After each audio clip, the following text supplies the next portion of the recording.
হদ্দা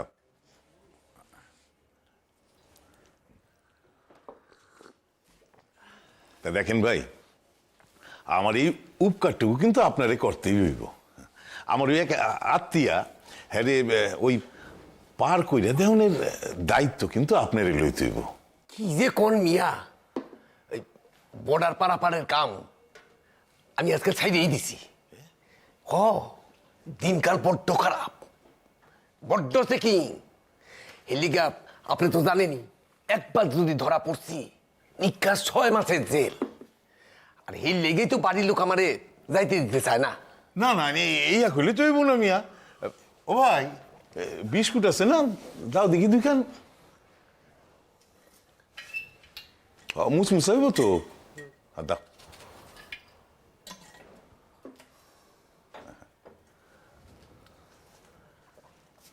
ধরেন মিয়া, ধরেন। তা মিয়া কই কি, এইবার কিন্তু আপনার যাইতে হইব না, অন্তত এইবার আমার মুখ চাইয়া। দেখেন আপনি ধইলেই তো আমি ওই দেশ থেকে এই দেশে আইছি। আর হচ্ছে কি, এই জায়গায় তো আমি অন্য কেউ চিনিও না। আরে না না, এই লেগে আপনি চিন্তা করেন না, আপনার আমি ভালো লোকই ধরাইয়া দিব। আর হ্যাঁ, আপনার একেবারে ভালোভাবেই বর্ডার পার করিয়া দিব। না না, তা হয় না ভাই। দেখেন আপনি হইলেন গিয়া আমার দেশের মানুষ, আপনার লগে আমার খাতিরই আলাদা। কিন্তু ব্যাপারখান বুঝতে দেখেন, আমি তো পাঠামু এক মাইয়া মানুষের না, তা তার নিরাপত্তার কথা কেন তো ভাবা লাগে। হ্যাঁ, হোক না বয়স্কা, তুই তো মায়া মানুষ না, বুঝেনি তো সব। আচ্ছা, যারে পাঠাইবেন হ্যাঁ আপনার কেডা? না, এই কথা যদি কন তাইলে হ্যাঁ আমার কেউই না। কেন, এই যে করলেন আপনার আত্মীয়া? ওই এখন কর্তার কথা আর কি করতে পারেন, ওই চীনা পরিচিত।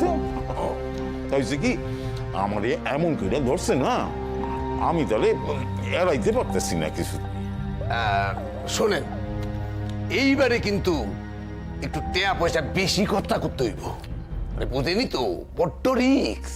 আরে না না ভাই, টাকা পয়সা কিছু না, ওই মায়া মানুষের মেলা সম্পত্তি। আসলে হয়েছে কি, যে নতুন প্রকারের দেশে যাইতে চায়। তাই নাকি? ও তাইলে আর কইতেছি কি, আপনি যা চাইবেন এই পাইবেন। হ্যাঁ, তো একটা কথা, বর্ডার পার করানোর আগে হ্যাঁ বোধ হয় টাকা পয়সা কিছু দিব না, পার করানোর সময় হয়তো দিব। বুঝেনি তো মায়া মানুষের বুদ্ধি, ভাবতেছে আগে থেকে টাকা পয়সা দিয়ে দিব, এরপর যদি পার না কইরা দেন। বুঝতেই তো পারেন, আজকাল হালা ঘাটের মালিক গো পয়সা খাওয়াইতে হয়। আরো আছে এরে তারে কত লোকরে যে পয়সা খাওয়াইতে হয়, আপনার আর কি কমু, আপনি তো ভালো করেই বুঝেন। শোনেন মিয়া, কথাখান আমি কি কই মন দিয়া শোনেন।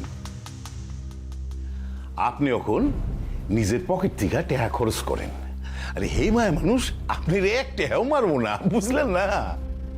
আচ্ছা, আপনি যখন কইতেছেন টাকা পয়সা খরচা কইরা না হয় আমি পাঠাইলাম, তারপরে কিছু হইলে আপনি তো আছেন। এই না না না না না, আমার নিকটে এই কথা তো চলবো না, আমি কিন্তু তাহলে টাকা দিব না। দেখেন, আমি মনের ভিতর ভাবুম যে আপনি নিজ 10 টাকা পাইছেন, হ্যাঁ, অন কিছু বেশি টাকা পাইলেন লিগা অস্বীকার যাইতেছেন। এই যে আপনি কি কথা কন? না না, দেখেন আমি তো তারে চেক কইরাই পাঠাবো, তার নিকট কত টাকা আছে কি আছে, তো এই টাকা আদায় করণের দায়িত্ব কিন্তু আপনার। আচ্ছা দেখি কবে পাঠাইতে পারি। না না না, এই কইলে তো হইব না মিয়া, যত তাড়াতাড়ি হয় ততই ভালো। ব্যাপার, অত তাড়াহুড়া করেন কে? না, বলছি কি, হে মায়া মানুষের মায়ের অবস্থা খান তো ভালো না, তাই আর কি ওই চোখে দেখা দেখনের লিগা হরবর করতেছে আর কি। বুদ্ধি কাল দিন খান যাওক, পরশু যদি ভালো বুঝি তাহলে বর্ডার পার কইরা দেব। তবে তার আগে আপনার লগে একটু ফাইনাল কথা কইয়া নেব। দেখেন পরশুর ভিতরে যদি যাওয়াটুকু হয় তাইলে সাধ্যের উপকার হয়। উপকার? কার উপকার? হ্যাঁ কাল মায়া মানছে বুঝেনি তো ব্যবহার। এই এক আপনি আর এই এক আমি, দুইজনে তো একই পথের প্রতীক। মানুষের উপকার করতে করতে জীবনখান চলে গেল গিয়া। দেখেন উপকারের নেশা তো বুঝে উঠে না, নাইলে আমার কথাই ধরেন। এই আমি ওই মায়া মানুষ আমার কেটায় কেউ না, আমি তোর কেটা কেউ না। অথচ দেখেন তার লিগায় কিন্তু আপনার কাছে ছুটাইছি গেটের পোহা খরচা কইরা। কেন? উপকার উপকার। ওই কত হয়েছে তোমার? 4 টাকা। 4 টাকা, 1 2 3 খারাপ। এইলো 4 টাকা। তাহলে ভাই আসি আমি, দেখেন একটু। হ্যাঁ ঠিক আছে ঠিক আছে।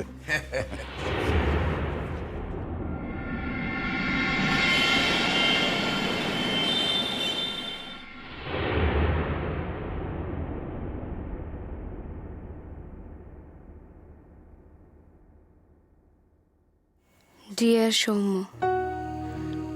তোমার লগে বিবাহ বন্ধনে আটকাইয়া থাকা আমার পক্ষে সম্ভব হইল না। যেহেতু আমাকে বিয়া রেজিস্ট্রি কইরা হয় নাই, তাই আইনের পথে বিবাহ ভাঙারও কিছু নাই। মিথ্যের লগে আপোষ কইরা আমি আইর জীবনের একখানি মুহূর্ত কাটাইব না মনস্থ করিয়াছি। আমার নিজেরই সম্মানকরণের পথটুক যাতে খোলা থাকে, সেই চেষ্টা আমারই করতে হইব। আমি জানি তুমি যা করছো তা আমারে ভালোবাসো বইলাই করছো, কিন্তু আমি ভালোবাসার ক্ষেত্রে মুক্ত আকাশে ওঠায় বিশ্বাসী। তাই কোনো ছলনা কোনো মিথ্যা দিয়া এই আকাশে আমি কলঙ্কিত করতে চাই না। আজ তোমার লগে অসম্মানের মেলা মুহূর্ত মনে পড়তেছে। ভালা কইরে ভাইবা দেখলে বোঝা যায় আমি তোমার কোনো উপকার সত্যিই করতে পারি নাই। আমার ভূমিকা তোমার জীবনে কোথাও কোনো দাগ রাখতে পারে নাই সৌম্য। অথচ আমি এও বিশ্বাস করি তুমি মানুষ খারাপ না, কিন্তু আমাকে দুইজনের মত এবং বিশ্বাসের ভূমি পৃথক। এই ভিন্ন বিশ্বাস লইয়া দুইখান মানুষ কিছুতেই একত্রে থাকতে পারে না, অন্তত স্বামী স্ত্রী হইয়া তো নয়। তাই আমি চইলা যাইতাছি সৌম্য। থানা পুলিশ প্রশাসন দিয়া তুমি হয়তো আমারে ফিরাইয়া আনতে পারবা, কিন্তু তা শুধুই আমার শরীর খান্ডে ফিরানো হইব, মন রে নয়। মন ছাড়া শুধুই শরীর লইয়া তুমি কি করবা সৌম্য? তোমার বাসার সকল মানুষের নিকট আমার কৃতজ্ঞতার শেষ নাই। তারা আমার দুঃখ দিনের সাথী, আমার দহন বেলার নিরাময় ছিলেন। তাগো কেউর উপরে আমার কোনো অভিমান নাই, কোনো অভিযোগও নাই। অভিযোগ আমার তোমার উপরেও নাই সৌম্য। যাইবার সময় কোনো তিক্ততা রাখা যাইতেছে না। তোমার লগে থাকুনের শেষ অংশে এই প্রতারণাটুক করার লিখা মনের ভিতরে নিরন্তর অনুশোচনা চলতেছে। কিন্তু এয়া চাইরা সত্যই আমার আর কিছু করার ছিল না। ক্ষমা কইরা আমারে, ভালো থাইকো। সকল সময় শুভেচ্ছা থাকবো আমার, এবং আল্লাহর নিকটে প্রার্থনা করি অচিরেই তুমি তোমার মনের লেখান সঙ্গীর খোঁজ পাও, যার লগে মিলা এক অপূর্ব স্বর্গ রচনা করতে পারবা এই দুনিয়াতেই। ভবিষ্যতে তোমারে বন্ধু বলিয়া ভাবতে আমার তরফ থেকে কোনো অসুবিধা হইব না। বৃথা আমার খোঁজ কইরা আমারে বিব্রত না করিলে খুশি হইব। ইতি তোমার চির শুভার্থী রঞ্জা।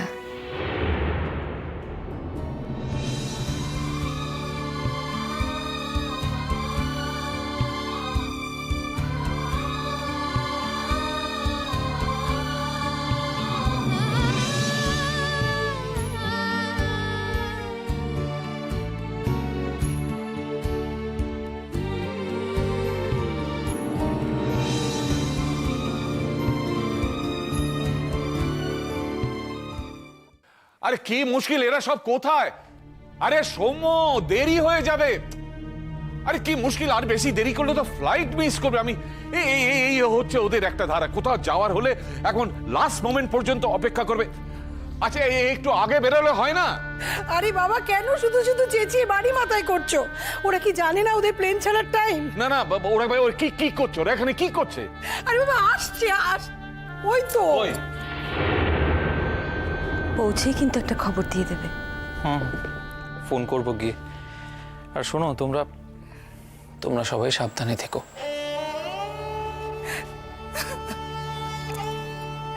কত আশা করেছিলাম ছেলেটা যখন একবার ফিরে এলো তখন আর কোথাও যাবে না, বাড়িতেই থাকবে। দিদি ভাই, কি হচ্ছে সমস্ত, কি হচ্ছে? হ্যাঁ, যাওয়ার সময় এরকম কান্নাকাটি করে, ওর খারাপ লাগবে না? তোমার কি মনে হচ্ছে শুধু আমাদেরই একা খারাপ লাগছে, ওর খারাপ লাগছে না? আচ্ছা আচ্ছা, ওরা তো পাকাপাকি ভাবে চলে যাচ্ছে না, দুদিন বাদে তো ফিরেই আসবে। আর এটা তো একদিনের কথা নয়, ওরা যে যাবে সেটা তো তুমি মনে মনে অনেক দিন ধরেই জানতে। হ্যাঁ, এখন শেষ মুহূর্তে এরকম কান্নাকাটি করার কি দরকার বলো দেখিনি? আচ্ছা মা শোনো, কান্নাকাটি করো না, সাবধানে থাকবে। আমি তো ফিরে আসবো নাকি? কিন্তু না, তাছাড়া দিদি ভাই, ও তো নিজের ইচ্ছে যাচ্ছে না। ও কেন যাচ্ছে সে তো আমরা সবাই জানি। সবই আমার কপাল, আর আমার কপালে এরকম একটা ঘটনা ঘটলো। শাশ্বতী জানবে যা হয় তা ফাইনালি ভালোর জন্যই হয়। মানে এখন হয়তো তুমি চোখে দেখতে পাচ্ছ না, কিন্তু ভবিষ্যতে বুঝতে পারবে যে ওর এই চলে যাওয়াটা সত্যি সত্যি খুব দরকারি ছিল। তাই তো, একটা পরের বাড়ির মেয়ের জন্য আমার ছেলেটাকে কাঁদছাড়া করতে হচ্ছে। ভালোর জন্যই তো, ভালোর জন্য তো বটেই।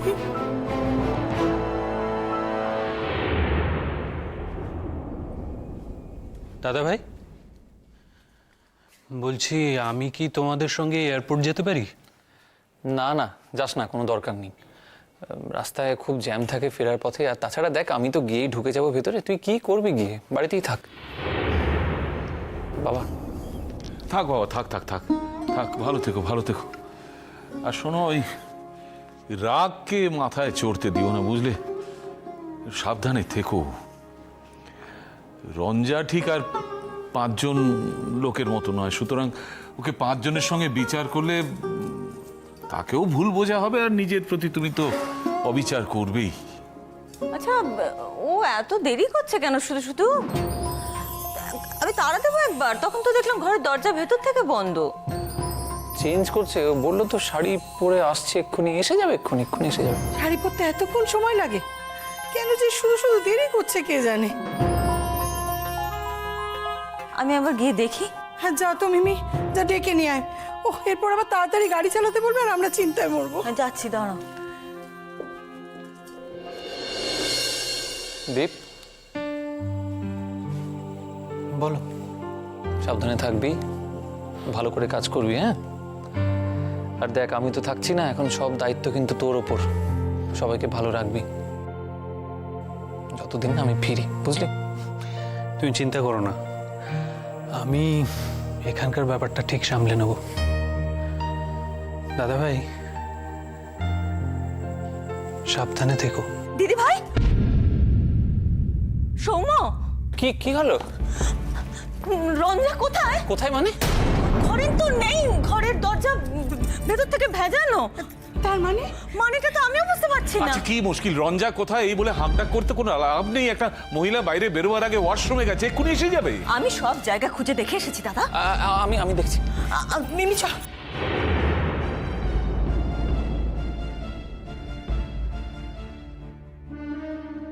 রঞ্জা কি তাহলে সত্যি সত্যি মিথ্যের সঙ্গে আপোষ না করে তার নিজের পথ বেছে নিল? কিন্তু একা একা এই শহরে কতটা আড়ালে থাকতে পারবে সে? আইনত সে যে দাদা ভাইয়ের স্ত্রী, আর তার জোরেই দাদাভাই যে ওকে তার কাছে ফিরে আসতে বাধ্য করাবে তা কি ও জানে না? বাবা, বাবা, হ্যাঁ, কি কি কি কি মানে পাওয়া গেল নাকি? সর্বনাশ হয়ে গেছে, সারা বাড়িতে কোথাও নেই। সে কি? দীপ, কোথায় রঞ্জা? সেটা কি আমার জানার কথা?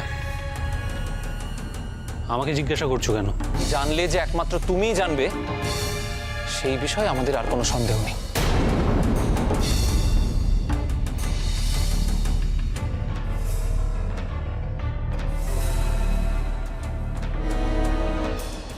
দাদাভাই, আমি সত্যি জানি না, বিশ্বাস করো।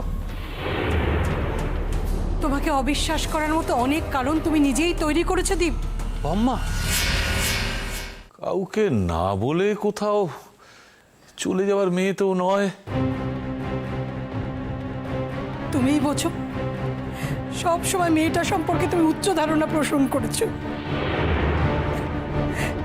এখন এখন কত বড় ক্ষতি করে দিয়ে সে চলে গেল। না, রঞ্জা যে কারো ক্ষতি করতে পারে এই কথাটা আমি কিছুতেই বিশ্বাস করব না শাশ্বতী।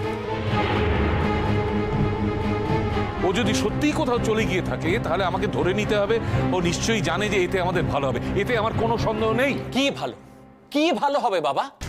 এই যে রঞ্জা বাড়ি থেকে চলে গেছে তার একটাই কারণ, সে সংসার ত্যাগ করে চলে গেছে। কেন? সে আমার সঙ্গে দাম্পত্য সম্পর্ক রক্ষা করতে চায় না বলে চলে গেছে। এর মধ্যে তুমি কি ভালো দেখতে পাচ্ছ বলো? কি ভালো লুকিয়ে আছে এর মধ্যে বলো বলো? সেই জন্যই কাল সারাদিন কারোর সঙ্গে কথা বলেনি, গুম হয়েছিল।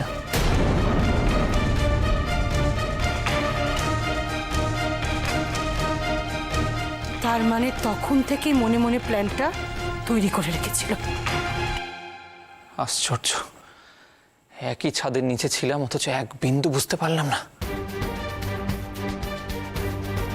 এরপরেও তোর বাবার কাছে সে সৎ, ভালোর পরাকাষ্ঠা। ও একবারও বুঝতে পারলো না যে আমার ক্যারিয়ারে কত বড় ক্ষতি করে দিল। তুমি কি তাহলে?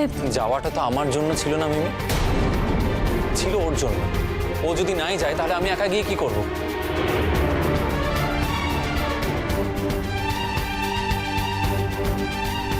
আর তাছাড়া এইভাবে ও চলে যেতে চাইলেই তো যেতে দেওয়া যাবে না।